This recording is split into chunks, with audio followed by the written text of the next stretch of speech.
আসসালামু আলাইকুম ওয়া রাহমাতুল্লাহ। সম্মানিত দর্শকবৃন্দ, কেমন আছেন আপনারা? আশা করি মহান আল্লাহর রহমতে ভালোই আছেন। আজ আমরা এমন একটি গুরুত্বপূর্ণ বিষয় নিয়ে আলোচনা করব যা আমাদের সকলের জীবনের পরম চাওয়া। আমরা জানব আল্লাহ সুবহানাহু ওয়া তাআলা তার বান্দাদের মধ্যে কাদেরকে সবচেয়ে বেশি ভালোবাসেন। কোরআন ও হাদিসের আলোকে এই বিষয়ে বিস্তারিত জানতে শেষ পর্যন্ত আমাদের সাথেই থাকুন।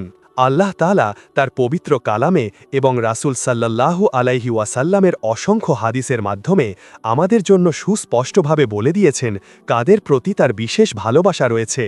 চলুন আমরা সেই সৌভাগ্যবান বান্দাদের কিছু গুণাবলী জেনে নিই। প্রথমত, আল্লাহ ভালোবাসেন একনিষ্ঠ তাওবাকারীদের এবং পবিত্রতা অর্জনকারীদেরকে।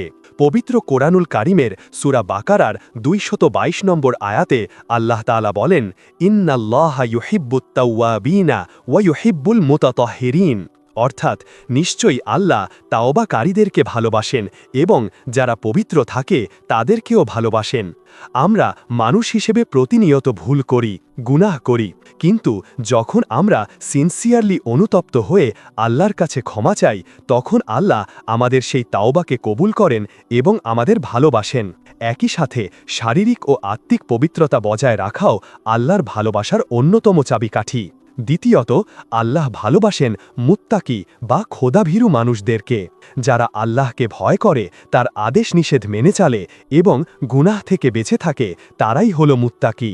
আল্লাহ তাআলা সূরা আলে ইমরানের ৭৭ নম্বর আয়াতে বলেন, ফাইন্নাল্লাহা ইউহিব্বুল মুত্তাকিন। অর্থাৎ নিশ্চয়ই আল্লাহ মুত্তাকিদেরকে ভালোবাসেন। খোদাভীতি আমাদেরকে পাপ কাজ থেকে দূরে রাখে এবং সৎকর্মে উৎসাহিত করে। যে ব্যক্তি আল্লাহর ভয়ে জীবনযাপন করে, আল্লাহ তাকে ইহকাল ও পরকালে সম্মানিত করেন। তৃতীয়ত, আল্লাহ ভালোবাসেন মুহসিন বা সৎ কর্মশীলদেরকে। যারা আল্লাহর ইবাদত এমনভাবে করে যেন তারা আল্লাহকে দেখছে, অথবা অন্তত এই বিশ্বাস রাখে যে আল্লাহ তাদেরকে দেখছেন। শুধু ইবাদতেই নয়, মানুষের সাথে উত্তম আচরণ, দান সদকা, সমাজের উপকার করা, এসবই ইহসানের অন্তর্ভুক্ত। সূরা বাকারার ১৯৫ নম্বর আয়াতে আল্লাহ বলেন, ওয়া আহসিনু ইন্নাল্লাহা ইউহিব্বুল মুহসিনিন। অর্থাৎ তোমরা সৎকর্ম করো, নিশ্চয়ই আল্লাহ সৎকর্মশীলদেরকে ভালোবাসেন। চতুর্থত, আল্লাহ ভালোবাসেন ধৈর্যশীলদেরকে।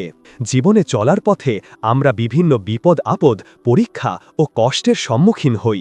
যারা এসব পরিস্থিতিতে ধৈর্য ধারণ করে এবং আল্লাহর ওপর ভরসা রাখে, আল্লাহ তাদের ভালোবাসেন। সূরা আলে ইমরানের ১৭৬ নম্বর আয়াতে আল্লাহ তাআলা বলেন, ওয়াল্লাহু ইউহিব্বুস সাবিরিন। অর্থাৎ আর আল্লাহ ধৈর্যশীলদেরকে ভালোবাসেন।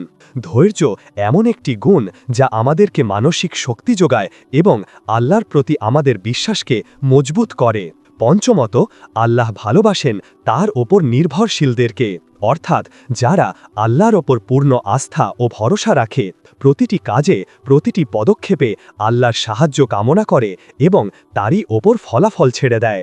সূরা আলে ইমরানের ১৮৯ নম্বর আয়াতে আল্লাহ তাআলা বলেন, ইন্নাল্লাহা ইউহিব্বুল মুতাওয়াক্কিলিন। অর্থাৎ নিশ্চয়ই আল্লাহ তার ওপর নির্ভরশীলদেরকে ভালোবাসেন। তাকওয়া বা আল্লাহর ওপর ভরসা আমাদেরকে দুশ্চিন্তা থেকে মুক্তি দেয় এবং মনের শান্তি এনে দেয়। ষষ্ঠত, আল্লাহ ভালোবাসেন ন্যায়পরায়ণদেরকে। যারা নিজেদের জীবনে, সমাজে এবং বিচার আচারে ইনসাফ ও ন্যায় প্রতিষ্ঠা করে, আল্লাহ তাদের ভালোবাসেন।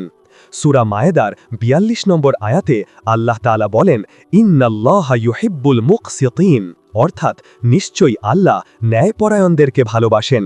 পরিশেষে বলা যায়, আল্লাহর ভালোবাসা অর্জনের জন্য আমাদের এই গুণাবলীগুলো নিজেদের মধ্যে ধারণ করার চেষ্টা করতে হবে। তাওবা, পবিত্রতা, খোদাভীতি, ইহসান, ধৈর্য, তাওয়াক্কুল এবং ন্যায়পরায়ণতা, এই গুণগুলো আমাদের জীবনের অংশ করে তুলতে হবে। ইনশাআল্লাহ আমরা যদি এই পথে চেষ্টা করি, তবে আল্লাহ সুবহানাহু ওয়া তাআলা আমাদের প্রতি তার বিশেষ ভালোবাসা দান করবেন। আজকের আলোচনা থেকে যদি আপনারা সামান্যতম উপকৃত হয়ে থাকেন, তবে ভিডিওটি লাইক করুন, শেয়ার করুন এবং আমাদের চ্যানেলটি সাবস্ক্রাইব করে আমাদের পাশেই থাকুন। আগামীতে ইনশাআল্লাহ আরও নতুন কোনো ইসলামিক আলোচনা নিয়ে আপনাদের সামনে হাজির হব। আসসালামু আলাইকুম ওয়া রাহমাতুল্লাহ।